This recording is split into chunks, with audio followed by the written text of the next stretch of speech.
ओम शांति। आज के अव्यक्त महावाक्य हैं 14 जनवरी 1988 के।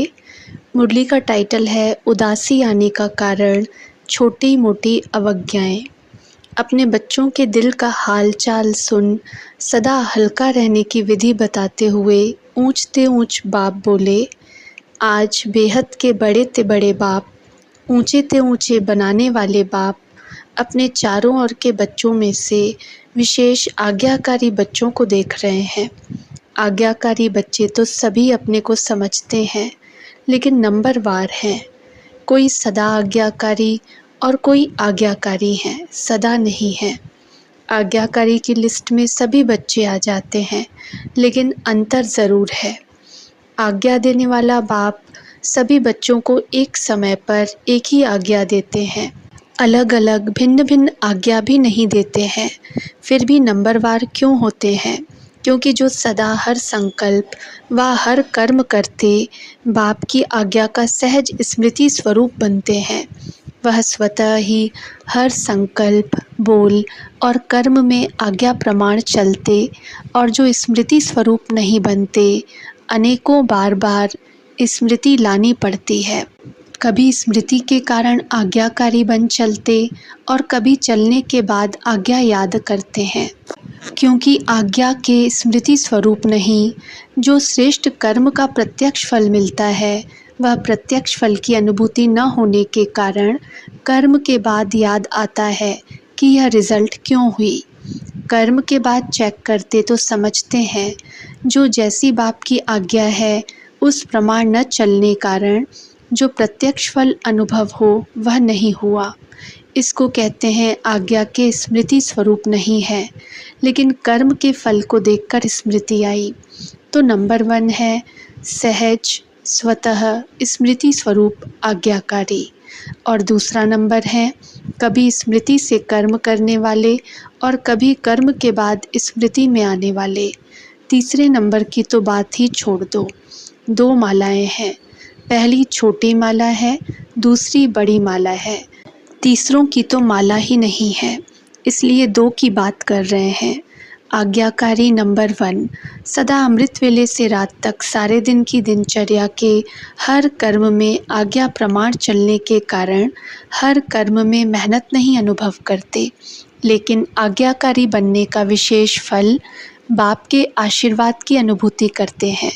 क्योंकि आज्ञाकारी बच्चे के ऊपर हर कदम में बाप दादा की दिल की दुआएं साथ हैं, इसलिए दिल की दुआओं के कारण हर कर्म फलदायी होता है।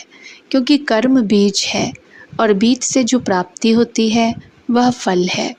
तो नंबर 1 आज्ञाकारी आत्मा का हर कर्म रूपी बीज शक्तिशाली होने के कारण हर कर्म का फल अर्थात संतुष्टता, सफलता प्राप्त होती है।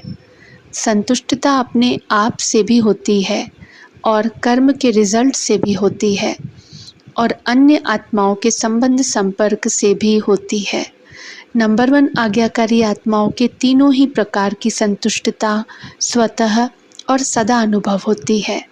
कई बार कई बच्चे अपने कर्म से स्वयं संतुष्ट होते हैं कि मैंने बहुत अच्छा विधि पूर्वक कर्म किया, लेकिन कहाँ सफलता रूपी फल जितना स्वयं समझते हैं उतना दिखाई नहीं देता, और कहाँ फिर स्वयं भी संतुष्ट, फल में भी संतुष्ट, लेकिन संबंध संपर्क में संतुष्टता नहीं होती है। तो इसको नंबर 1 आज्ञाकारी नहीं कहेंगे। नंबर 1 आज्ञाकारी तीनों ही बातों में संतुष्टता अनुभव करेगा। वर्तमान समय के प्रमाण कई श्रेष्ठ आज्ञाकारी बच्चों द्वारा कभी कभी कोई आत्माएं अपने को असंतुष्ट भी अनुभव करती हैं। आप सोचेंगे ऐसा तो कोई नहीं है जिससे सभी संतुष्ट हों, कोई न कोई असंतुष्ट हो भी जाते हैं, लेकिन वह कई कारण होते हैं। अपने कारण को न जानने के कारण मिसअंडरस्टैंड कर देते हैं। दूसरी बात, अपनी बुद्धि प्रमाण बड़ों से चाहना, इच्छा ज़्यादा रखते हैं, और वह इच्छा जब पूर्ण नहीं होती तो असंतुष्ट हो जाते। तीसरी बात, कई आत्माओं के पिछले संस्कार, स्वभाव और हिसाब किताब के कारण भी जो संतुष्ट होना चाहिए वह नहीं होते। इस कारण नंबर 1 आज्ञाकारी आत्मा का वह श्रेष्ठ आत्माओं द्वारा संतुष्टता न मिलने का कारण होता नहीं है, लेकिन अपने कारणों से असंतुष्ट रह जाते हैं। इसलिए कहाँ कहाँ दिखाई देता है कि हर एक से कोई असंतुष्ट है, लेकिन उसमें भी मेजॉरिटी 95% के करीब संतुष्ट होंगे, 5% असंतुष्ट दिखाई देते।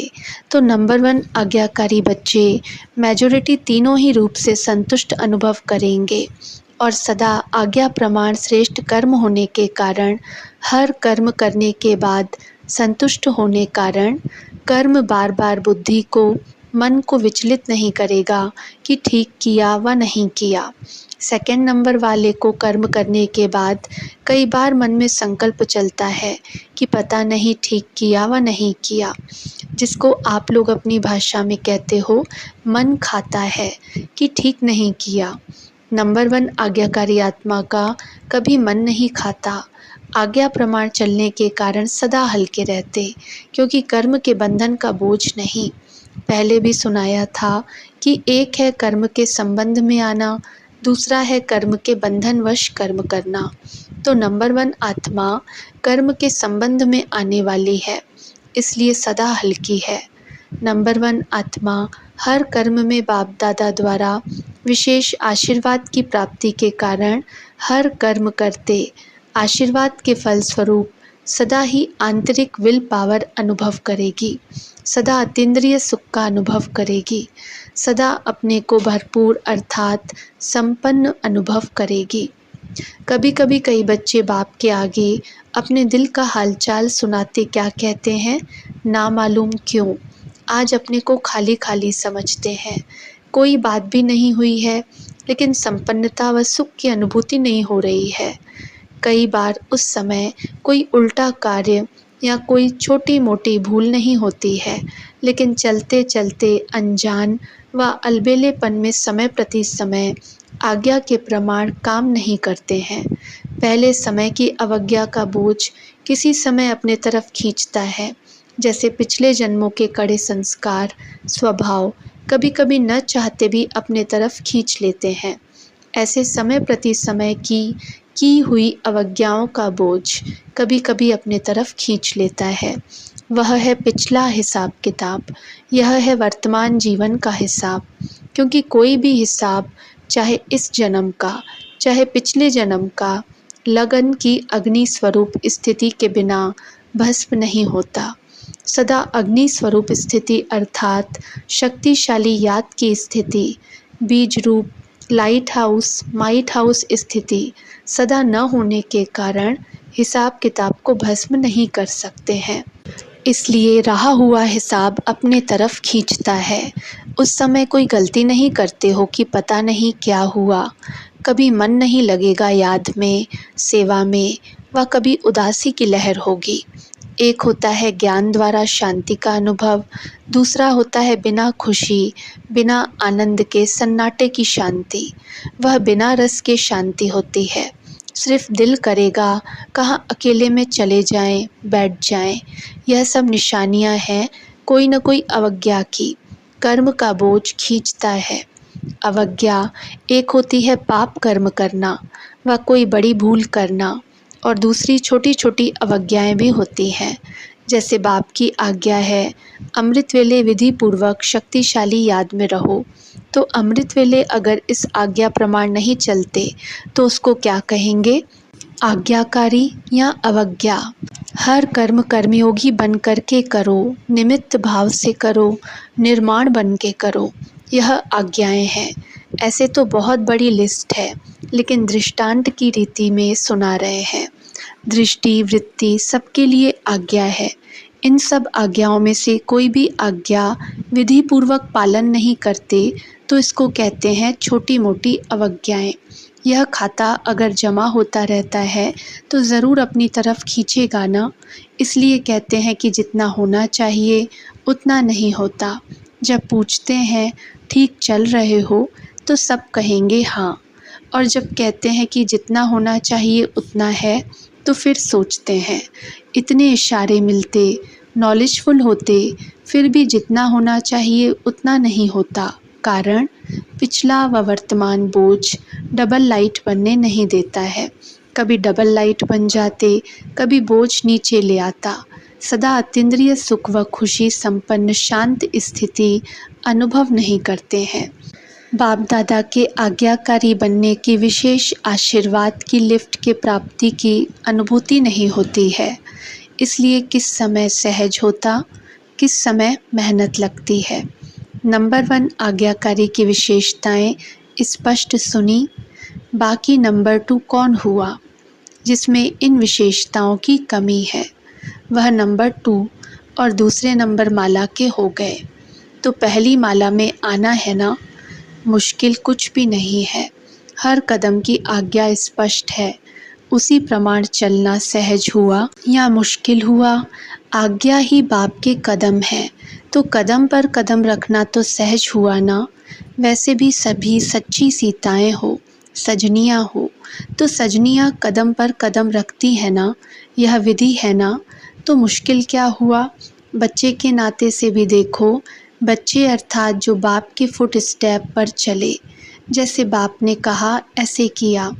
बाप का कहना और बच्चों का करना, इसको कहते हैं नंबर 1 आज्ञाकारी। तो चेक करो और चेंज करो। अच्छा, चारों ओर के सर्व आज्ञाकारी श्रेष्ठ आत्माओं को सदा बाप द्वारा प्राप्त हुई आशीर्वाद की अनुभूति करने वाली विशेष आत्माओं को, सदा हर कर्म में संतुष्टता सफलता अनुभव करने वाली महान आत्माओं को, सदा हर कदम पर कदम रखने वाले आज्ञाकारी बच्चों को बाप दादा का याद प्यार और नमस्ते। अच्छा, ओम शांति।